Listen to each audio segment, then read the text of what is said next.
you have a dachshund and have questions on topics like training and nutrition? Do you want a dachshund and need help locating a breeder or finding a great rescue? Did you have a dachshund growing up and want to share some funny or heartwarming stories? Then you're in the right place. Welcome to the Wiener Dog Lover Podcast, the place to be for all things dachshund. Welcome back, fellow Wiener Dog lovers. I hope all is well with you and your pack. I want to start off by just thanking everyone for the feedback that I've got on the podcast. I really enjoy hearing about you and your dachshunds. If you are enjoying listening to the podcast, I'd really love for you to share it with others, and you could go over and leave a review on iTunes, and that will help other people find us. Now that we're back to some normal fall-like temperature here, my dachshunds are really enjoying lying out on the back deck and watching the birds and getting some sun.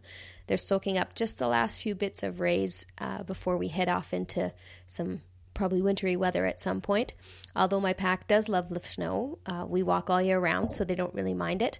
I really believe in keeping my dogs active, and today's guests really can help with that. Today's interview is with Amy Zidonis and Nancy Snow, and together they are the co-founders of Tallgrass Animal Acupressure Institute. Together they have co-authored 8 books on animal acupressure-related topics and authored articles for magazines and created an online training program. Nancy has studied traditional Chinese medicine, equine homeopathy, and essential oils, and she's the director of training program for Tallgrass. Nancy is responsible for developing equine acupressure and traditional Chinese medicine online and hands-on training courses. She's the founding member of the National Board of Certification for Animal Acupressure and Massage. And Amy, not to be outdone, is the Director of Education of Tallgrass, which offers a comprehensive online and hands-on training in equine, canine, and feline acupressure worldwide. She studied traditional Chinese medicine and other healing arts, and Amy was the founding chairman of the National Board of Animal Acupressure and Massage. I really enjoyed speaking with these two ladies, and you can hear how committed they are to the field of acupressure and how they love to teach others to do it as well. There's great information here for everyone, whether you've heard of acupressure before or whether this is just the first time you've heard of it. I think acupressure is a really great resource, whether you're using it for just to work on your own dog or whether you choose to make it a career. And so I really hope you enjoy this episode as much as I did. Welcome, Amy and Nancy from Tallgrass Animal Acupressure Institute in Colorado. Great to have you here today, ladies. All right, ladies, so we are going to discuss acupressure and how we can use it effectively with our little dachsies. Now, some of us may not be as familiar with acupressure as compared to acupuncture. What exactly is acupressure? Acupressure is a based on Chinese medicine. And just like acupuncture, the big difference is we do not use invasive needles. We use our hands, different techniques with our hands that actually stimulate the exact same acupressure points that acupuncture does. So it's all based out of Chinese medicine, which is mostly a preventive medicine to keep your little dachshunds nice and strong and healthy. But we also can deal with some of the issues that do come up with dachshunds. Awesome. So in effectiveness, are they equally as effective? And the only real difference is one is used with pressure from your hand and the other is pressure from a needle? Yes, it's very true that those are the two major differences with acupressure and acupuncture. And as Amy said, they work the same acupressure points, which have the same functions and energetics that acupuncture provides. The two are very similar, and what's nice is that here in the States, acupuncture can only be done by a veterinarian because it is invasive, but acupressure can be done by lay people.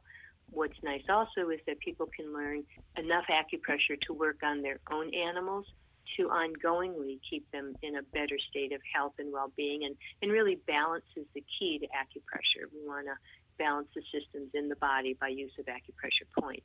That's actually kind of leads into my next question. For some people, again, may not be as familiar with the Chinese medicine model, and maybe you could just, I know it's a very large subject and not something we could cover in a very quick amount of time, but if you could just give us a little bit of an overview of what Chinese medicine is, that might help get people started. Chinese medicine is more of a natural, holistic approach. It's been done for the past at least 3,000 years. So if it didn't work, for instance, you'd assume that it will be dropped away because only things that really work and are effective carry on. What Chinese medicine does, as Nancy said, we're going after balancing all the body systems, all the internal organs, so that they're able to nourish the body properly. So when the dog takes in food, it has to be broken down into absorbable nutrients. There's a lot that's similar to Western medicine, but it has a more holistic approach in seeing the animal in its complete. Because each session, acupressure session, is specific to that dog. What we teach is an assessment, the real assessment process, which is called the 4 examinations, which is ancient. You're using your senses to see and feel what's going on with the animal. For instance, say, we don't have to see too far if the dog's back is having problems. You can tell by the gait, you can tell by the look in the eye, how they're moving or not moving, as the case might be. And then we will use specific acupressure points that we know strengthen the dog's back. Or if they're having digestive issues, we will select other points that are specific to helping the animal's digestive system rebalance, be able to nourish the dog's body. So we know that, like, as you said, because you do your assessments, each dog is an individual, but is there a typical protocol that you might go through for a session aside from just your assessment? To some extent, how we do teach the original form of the 4 examinations and how to select acupressure points, a very basic selection, such as, if it has to do with the back, there is a protocol for strengthening the back. And we have that in our book called AcuDog, A Guide to Canine Acupressure. And the AcuDog book does have some general protocols. It's a little better to be even more specific to that dog, to be very honest. And that's why we have classes, and that's why we have a complete online program as well. Do people generally come when they have an issue, kind of like how we go to a doctor only when we feel sick, as opposed to keeping us going healthily along all as a whole? Do people generally come with issues, or do they come as a preventative?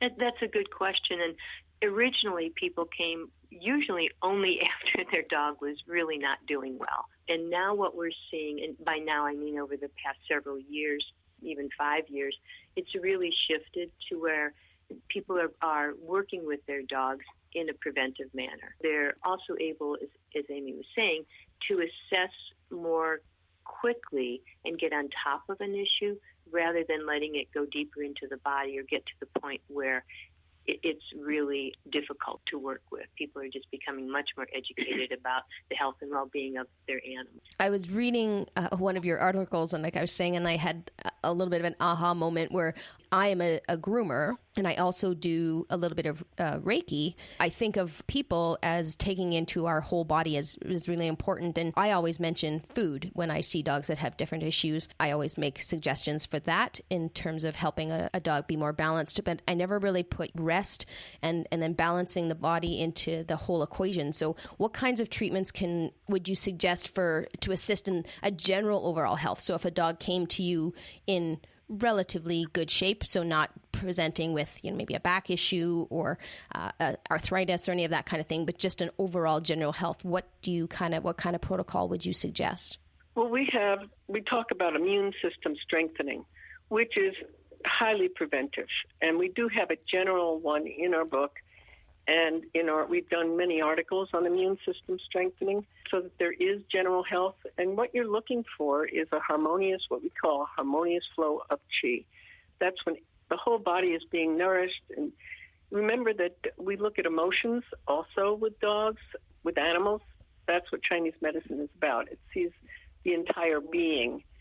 So there's an emotional component, there's physical, there's bringing up so that the body is harmoniously flowing with all types of qi within it. And here's the thing, within its environment. We go by seasons, we can go by how much exercise the dog is getting, what kind of environment he's actually living in. For instance, allergies in Chinese medicine is seen as a breakdown of the immune system because the dog is not coping well within its own environment. So we're going to look to issues having to do with the breakdown of the immune system.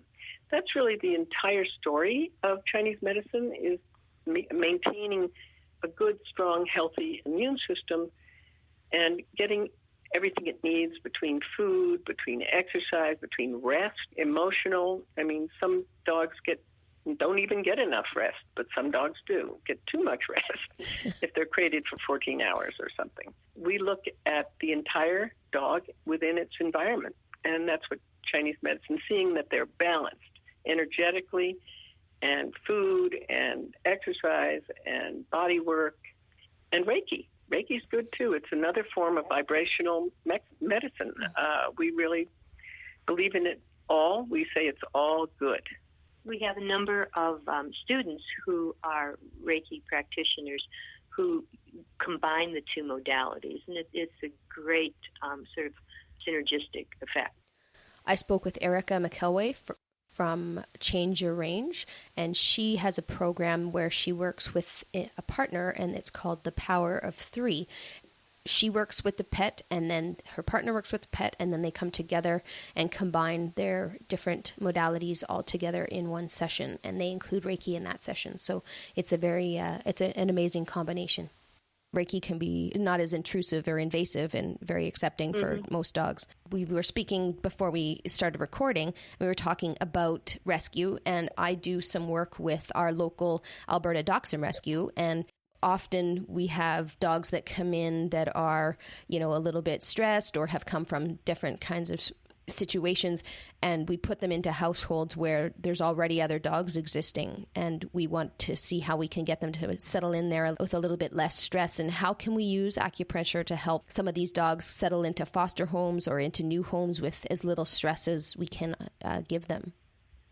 We did an article for Animal Wellness that talks exactly of that. If people want to contact us, I can send them the original article that we have, and it might be on our website as well. I'm not sure, but we can happily send it off with a chart that shows the kind of issues you're just talking about, which is when they go into new households, there has to be at least two types of acupressure, one for the existing dogs who are in the household in the first place, and the other for the dog that is entering, so that their comfort level and their sense of well-being is balanced with each other.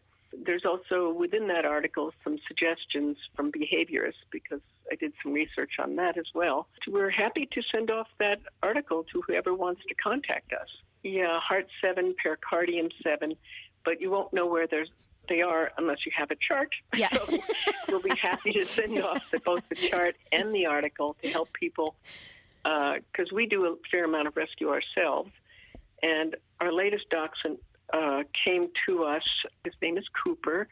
Through the Humane Society, we got a call just to rehab him because, by the way, acupressure and rehabilitation is absolutely a great mix, because we're dealing with the underlying energetics and the general health while they're doing very physical, specific things, which is perfect. Our latest dachshund, Cooper, he came and he had been starved. He looked like he's a mini. He looked as if he was a little crab trying to walk. He started out being less than 5 pounds, and now he's just under 10 pounds. So we've doubled his weight, but he's not fat. And he's not fat. He's just very active, and he's very muscular. He now has articulating muscles all over his body. That's awesome. He's gorgeous. He's a piebald. And if people want to see a picture of him as he is today, we have a picture where we couldn't get a jacket on him or any coat on him during the winter because nothing would fit him.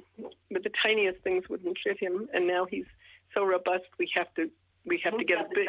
He moved up to full size. So is he yours? And he's your doxie? Yeah, we kept him. Yeah. You know, we are the most failed rehabbers you can ever meet.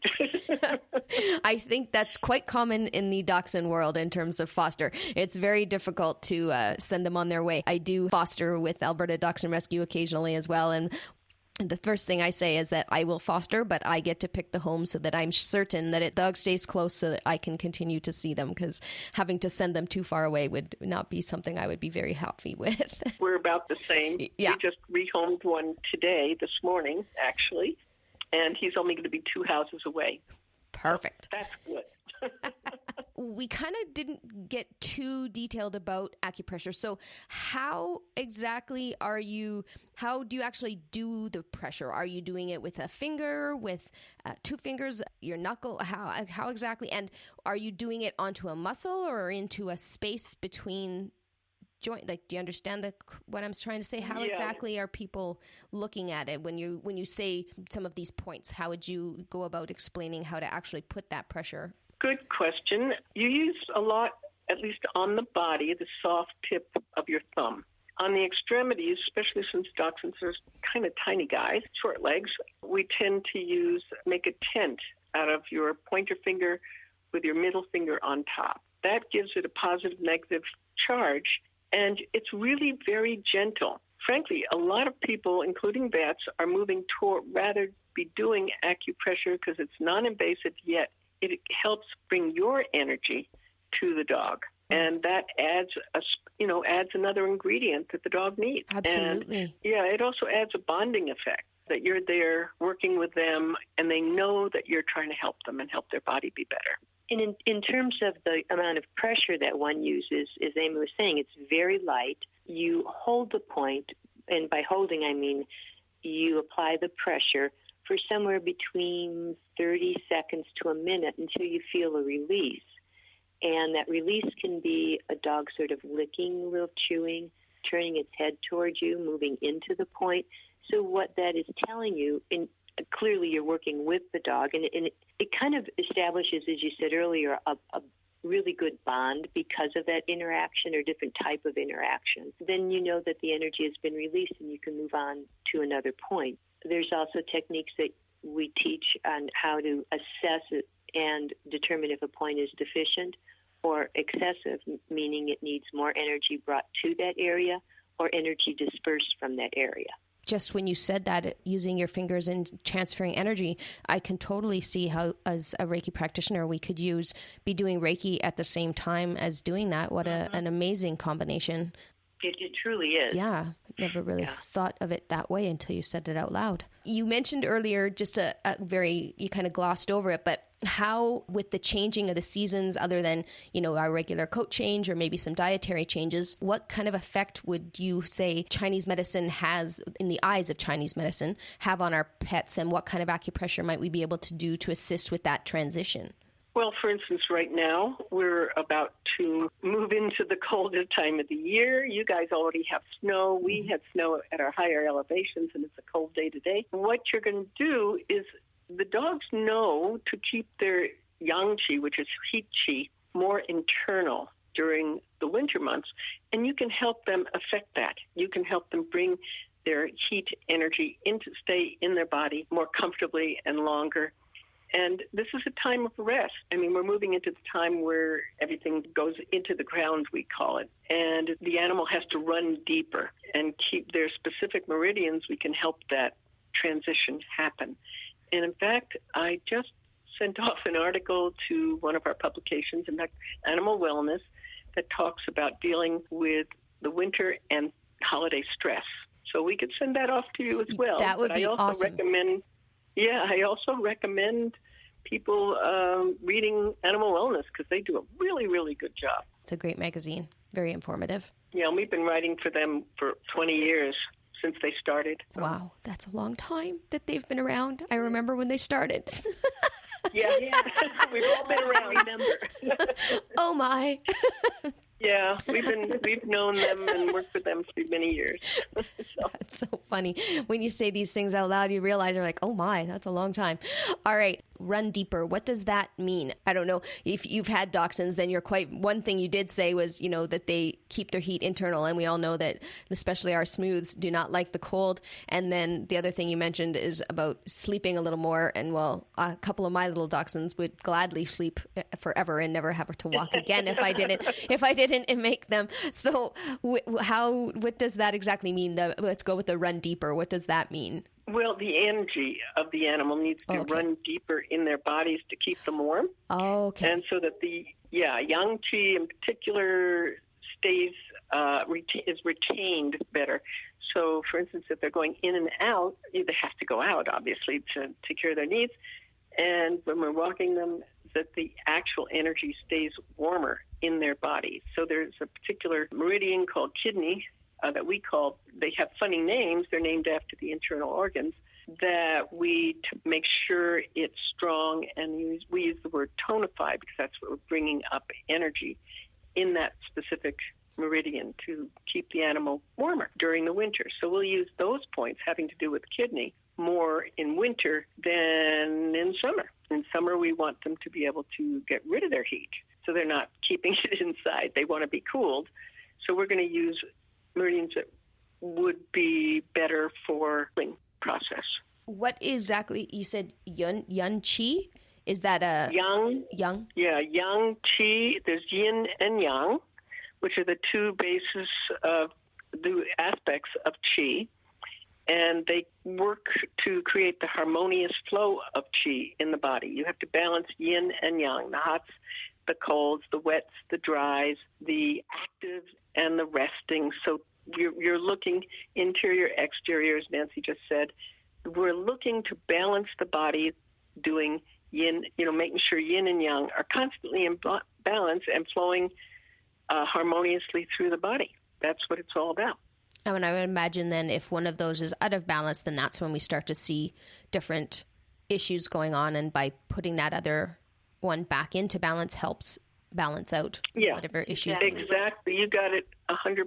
That's the whole thing. And as complex as Chinese medicine can be, the real truth is the simplicity of it. There's just a logic behind creating balance. And we've been teaching this for close to 30 years. We know how to communicate a very complex system, but in a way that we can work with the animals in a very simple way and select acupoints. So even in our very early intro class, people come away with a way to work with their own animals and be able to assess them enough to know which acupoints and meridians to work with, and then take the step that if they want to go on, we have practitioners all over the world, since we teach in England, Australia, United States, and we used to teach in Canada. Haven't been up there for a little bit. A lot of Canadians like to come down to our February class in Arizona. This year, unfortunately, it's full, but people could plan on coming next year. We have a June class here in Colorado, which is we're due south of you. It's not such a huge trip. And we have a nice June class that we can take quite a few people. And as you know, we have dachshunds available. That's always a scary situation to go into because you often come home with one. We don't give our that's right. You seldom get out alive when you go into some place that's got dachshunds for rescue.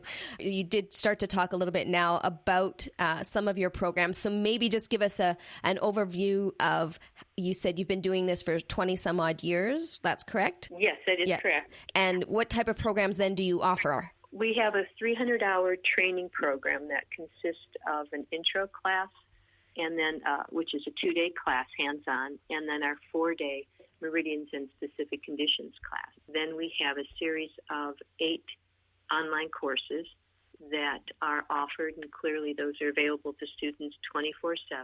That's the basis of our program that we've been running now for a number of years. You have to do some practical hands-on with you, and then some of it you can do online? Yes, that's correct. With it being acupressure and the hands-on nature of the modality, we have to be able to see that students are doing the acupressure sessions correctly and getting the feedback they need to be successful in their studies and in their application of acupressure. So there are hands-on courses required, yes. And now I know we are talking dogs and dachshunds, but you do offer equine program as well. Is that correct? Yes, we do.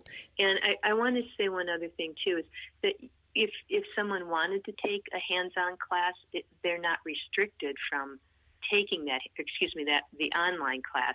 They can take any online class at any time for their own information. They'll get a wealth of information from it. The courses are usually between 12 and 20 lessons.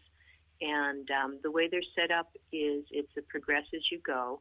at your own speed, so it's self-directed study.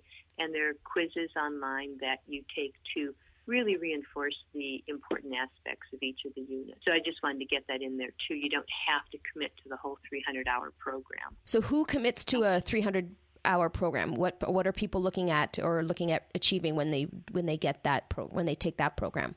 In the States, we have an organization called the National Board of Animal Acupressure and Massage. When they complete our program work, they can sit for national certification.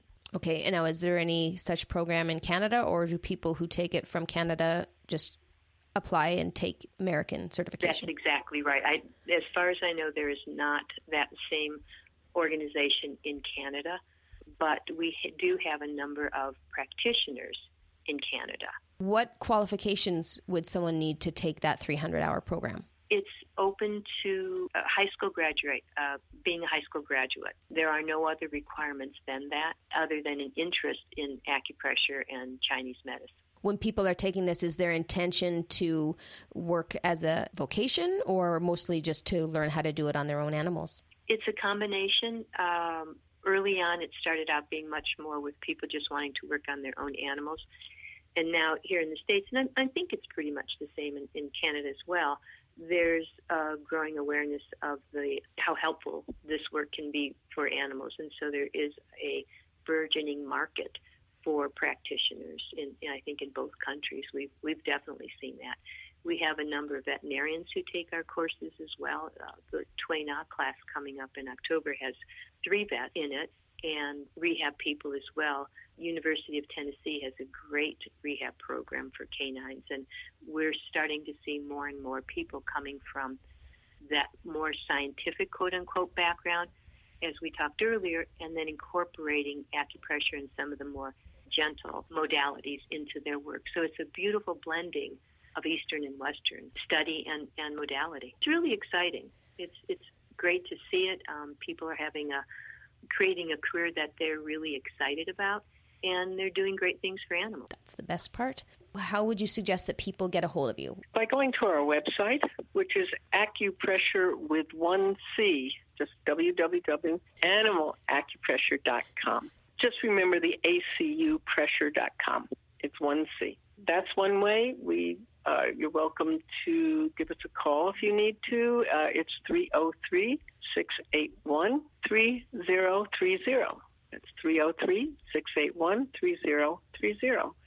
We always enjoy talking to people and getting them started. And as Nancy said, we work with every level. And once people, if they want to be a practitioner, we're happy to guide them through that process as well. Where are your practitioners working? Are they, for somebody that's looking at doing this as a career, do they work in rehab facilities? Do they work on their own?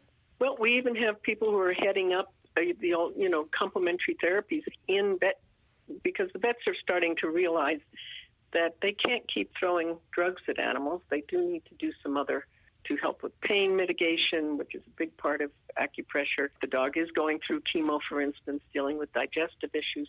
Those are the kinds of things, arthritis are the kinds of things that we do better in many ways with acupressure. And as you know, with Reiki and any other form of rehab. So some people are working actually with vets.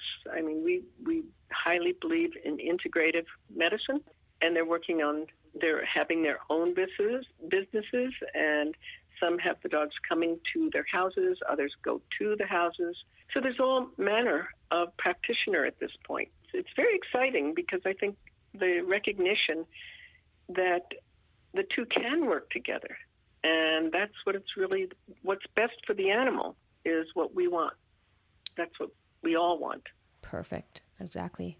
I guess one of the last questions that I have is, what is one, if you were to offer up to our listeners, what is one acupressure point that every pet parent should have in their metaphorical first aid kit?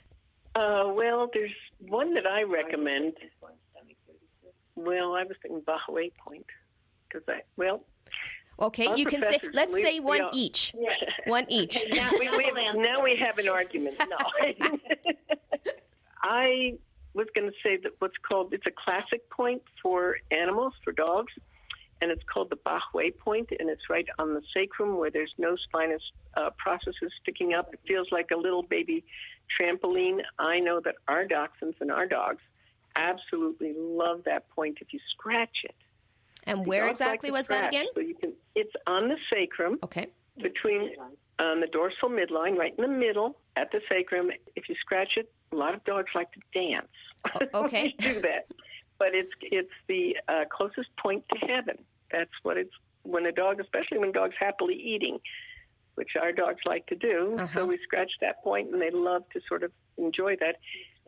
Yeah, and it's really beneficial for their whole spine and their hindquarter as well. Oh. And so for dachshunds, it's really one of the perfect points. But there's another point, 2 points, that Nancy's suggesting.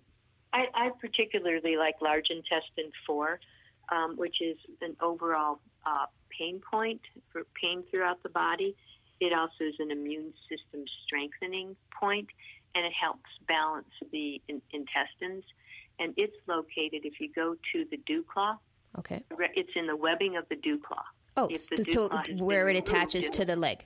Okay. Exactly. Yeah. Exactly. Perfect. All right. Well, those are 2 really interesting little points that definitely our dachshund people can do very easily. Those are all of the questions that I had. Do you ladies have anything that you'd like to add or make sure that our Doxy lovers get the information for?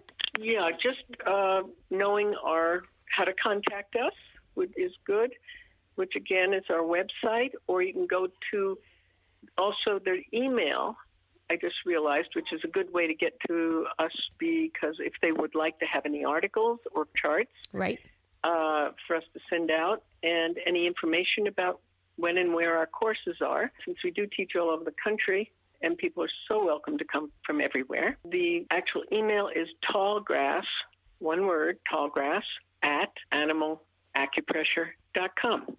That's Tallgrass at animalacupressure.com. Perfect. Well, I'm sure we will get some of those articles, and I will definitely put links to all of them so that everyone can have a good read for some great information. And this was really amazing information that we received here today. Thank you both very much for your time. I've learned a great deal more about acupressure. It was very informative. I'm very excited to now go through and look at some of your programs. Perhaps I might like to come to Arizona in the winter. Wouldn't blame you, and we'd be happy to have you. Yeah. All right. Well, I think that is all I need, ladies. So thank you so much. This was really good. I'm very excited. I think a lot of people will get some really good information from this. Thank you as well. Wasn't that a great interview? Nancy and Amy are so knowledgeable in the field of acupressure. I know I learned a lot and can't wait to read through some of the articles that they suggested. If you want to learn more and are ready to add a new skill to your toolbox, I hope that you head on over to their website and take a look and let them know that you heard about them while listening to the Wiener Dog Lover podcast. If you have a Wiener Dog story, an event, or a topic you'd like to see us cover, send an email, bark@wienerdoglover.com. Follow us on Instagram, wiener_dog_lover_, or Twitter @lovingwienerdog, or find us on Facebook, Wiener Dog Lover. Never miss an episode. Head on over to wherever you listen to podcasts and subscribe, and you'll be notified every time we put out a new podcast. I'd also be grateful if you would leave us a review. Until next time, Wiener Dog Lovers, this is Lori, Sheba, and the Wieners signing off.